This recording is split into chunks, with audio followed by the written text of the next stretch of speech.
오늘 독서가 생략된 부분이 있는데 그 생략된 부분을 같이 읽고 생각해 볼까 합니다.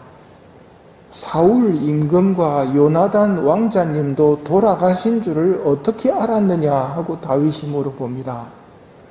그가 제가 우연히 길보아 산에 올라갔다가 사울 임금님께서 창에 몸을 기대고 서 계신 것을 보았습니다. 그런데 병거와 기병들이 그분을 바짝 비쫓고 있었습니다. 그분은 뒤돌아보시다가 저를 발견하고 부르셨습니다. 제가 예 하고 대답하니 너는 누구냐 하고 물으셨습니다. 제가 아말렉 사람입니다 하자 임금님께서 저에게 내 곁으로 와서 나를 죽여다오. 괴로워 견딜 수가 없구나 하고 말씀하셨습니다. 제가 보기에도 그분께서는 쓰러진 뒤에 다시 살아나실 것 같지 않아서 그분 곁으로 가서 돌아가시게 하였습니다.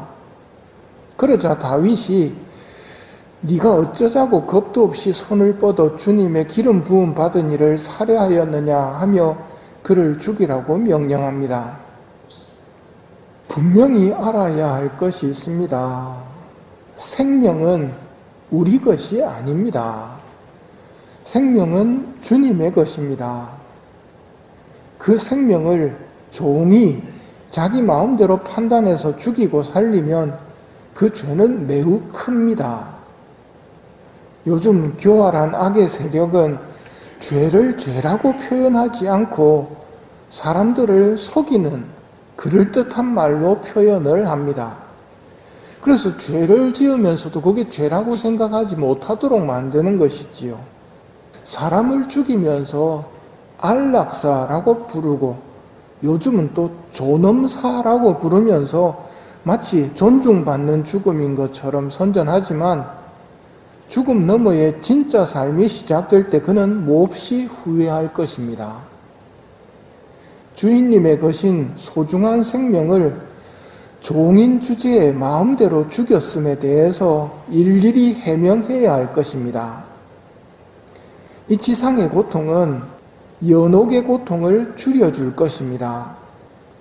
아버지의 섭리에 따라 허락하시는 것인데 하느님의 지혜에 순종하지 않고 인간의 어리석은 생각으로 고통은 나쁜 것 하고 생각하고는 살인을 한다면 그 죄가 얼마나 클까요? 다윗은 이렇게 판결을 내립니다. 그를 쳐라. 다윗의 부하가 그를 치니 그가 죽었다. 인간이 하느님 앞에서 겸손을 잃게 되면 소금이 제 맛을 잃어버린 꼴입니다. 그러면 무엇으로 다시 짜게 할 수 있겠느냐? 아무 쓸모가 없으니 밖에 버려져 사람들에게 짓밟힐 따름이다. 안락사, 존엄사는 잘난 체 하는 사람들이 교만하게 인간의 생명을 죽이는 일이며 이는 주님 보시기에 악한 일입니다.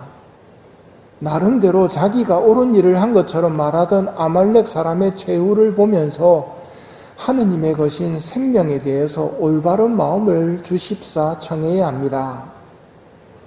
오늘 복음은 예수님의 친척들이 소문을 듣고 예수님을 붙잡으러 나섭니다. 그들은 예수님께서 미쳤다고 생각하였던 것이다 라는 내용입니다. 예수님께서 하시는 일이란 복음을 전하고 병자를 고쳐주고 마귀를 쫓아내는 일을 하고 계셨습니다. 그런데 친척들 눈에는 예수님이 미쳤다고 보이는 것입니다. 예수님을 믿지 않던 친척들의 눈은 세상의 가치관입니다. 즉 세상의 눈으로 볼 때 예수님의 삶이 미쳤다고 평가되는 삶이었다는 것을 알 수 있습니다. 예수님의 뒤를 따라야 하는 우리들입니다.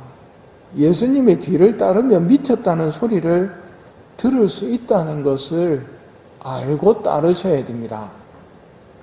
그런 소리를 들었던 분 중에 한 분이 프란치스코 성인입니다. 부잣집 도련님으로 잘 살 수 있었을 텐데 모든 것을 버리고 예수님을 따르는 삶을 삽니다.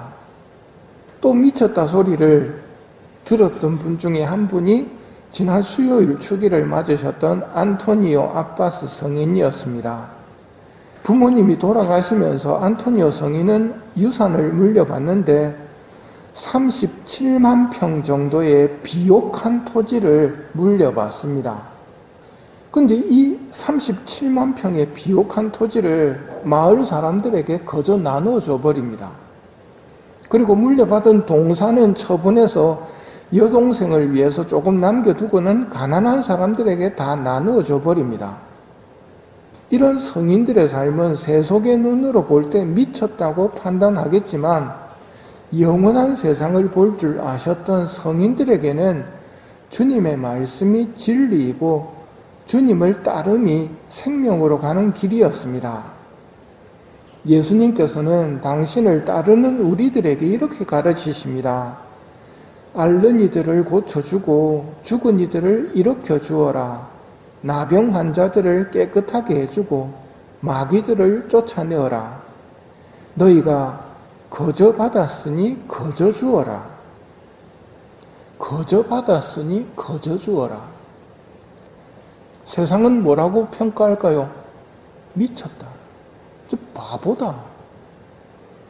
병자 고칠 때마다 1인당 10만원씩, 마귀 쫓아낼 때마다 1인당 20만원씩. 그럴듯하지요. 요즘 성당 사용료라는 것도 있어가지고 성당 전기료, 청소비 이런 것들을 하면서 혼인이나 장례 때 비용을 청구합니다. 논리적인 이야기고 뭐라고 하지도 않습니다.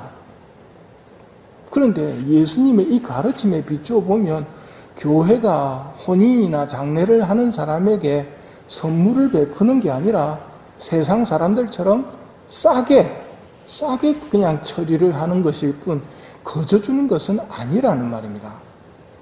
그만큼 오늘날 세상이 진리대로 살기가 어려운 위험한 세상입니다. 그러니 여러분들은 정신 똑바로 차리시고 예수님의 말씀을 잘 간직하셔야 됩니다.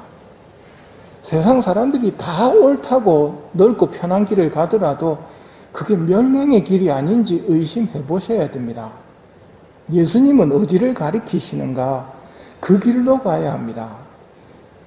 사실 우리는 벌거벗고 세상에 태어난 몸, 알몸으로 돌아가야 할 존재입니다. 내가 받은 것은 받은 것이지 내 것이 아니거든요. 예수님의 말씀을 잘 따르며 슬기롭게 살면 세상은 미쳤다고 조롱할 것입니다.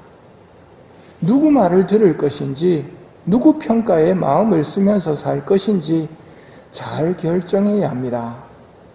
올바른 판단력을 주시기를 청하며 이 미사를 봉헌합시다.